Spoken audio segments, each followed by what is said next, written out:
नमस्कार दोस्तों, आपका स्वागत है आपके अपने YouTube channel flash with study पे। दोस्तों, आज हम लोग जानेंगे कि गीता के 15वें अध्याय को पढ़ने का क्या महात्म्य है। श्री नारायण जी बोले, हे लक्ष्मी, अब 15वें अध्याय का महात्म्य सुनो। उत्तर देश में एक नृसिंह नाम का राजा था और सुभग नाम मंत्री था। राजा को मंत्री पर बड़ा भरोसा था। मंत्री के मन में कपट था। मंत्री चाहता था राजा को मारकर यह राज्य मैं ही करूँगा। इसी भांति कुछ काल व्यतीत हुआ। एक दिन राजा नौकर चाकरों सहित सो रहा था। तब मंत्री राजा के सारे नौकरों समेत मारकर राज्य करने लगा। राज्य करते बहुत काल व्यतीत हुए। एक दिन वह भी मर गया। यमराज के पास यमदूत बांध कर ले गए।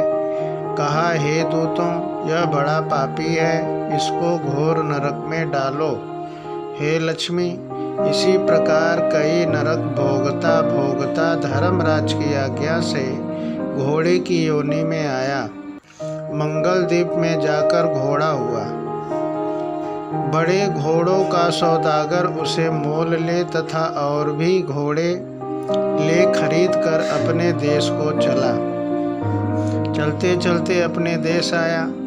तब वहाँ के राजा ने सुना कि अमुक सौदागर बहुत से घोड़े ले आया है। तब राजा ने उसे बुलाया। देख कर घोड़े खरीदे। उस घोड़े को भी खरीदा। जब घोड़े को फेरा तब राजा को देखकर इसने सिर फेरा। राजा ने देखकर कहा, यह क्या बात है? घोड़े ने हमको देखकर सिर फेरा है, इसका क्या कारण? पंडित ने कहा, हे राजन, इस घोड़े ने तुमको सिर नवाया है। राजा ने कहा, यह बात नहीं। कई दिन पीछे राजा शिकार खेलने को उसी घोड़े पर सवारी करके गया। वह घोड़ा जल्दी चलता था। राजा शिकार खेलते खेलते बहुत दूर चला आया। उस दिन हाथों हाथ राजा ने शिकार पकड़कर मारे। राजा बहुत प्रसन्न हुआ। दोपहर हो गई। राजा को तृषा लगी। वन में एक अतीत देखा। कुटिया में बैठा है। तालाब जल से भरा है। वहाँ राजा उतरा। घोड़ा वृक्ष से बांधकर कुटिया में गया। देखा तो साधु अपने पुत्र को गीता के 15वें अध्याय का पाठ सिखा रहा है। वृक्ष के पत्ते पर श्लोक लिख दिया है। श्लोक को कहा, खेलते फिरो और इसको कंठस्थ भी करो।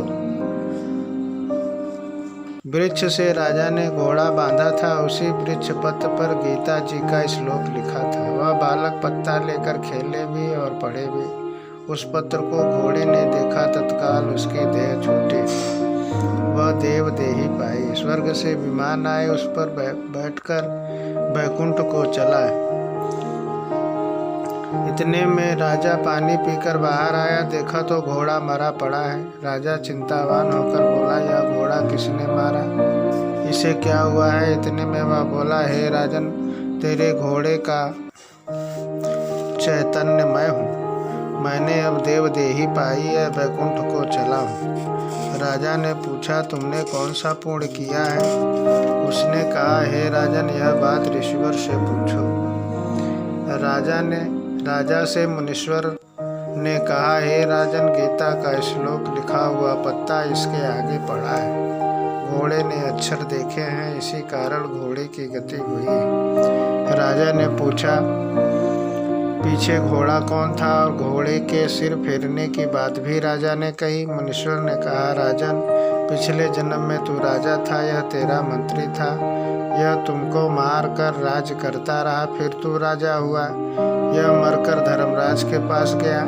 धर्मराज ने धिक्कार कर कहा, इस पापी कृतधन को खूब नरक भुगाओ।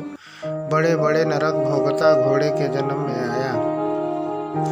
मंगल द्वीप से आकर तेरे पास बिका। जब इसने सिर हिलाया और कहा था, हे राजन, मुझे पहचानता नहीं, परंतु मैं तुझे पहचानता हूँ। यह कहकर ऋषि चुप हो गए। राजा ने विस्मित होकर दंडवत कर पीछे की ओर से सेना के लोग आए मिले। राजा सवार होकर अपने घर आया, अपने पुत्र को राज्य देकर आप वन को गया, तप करने लगा।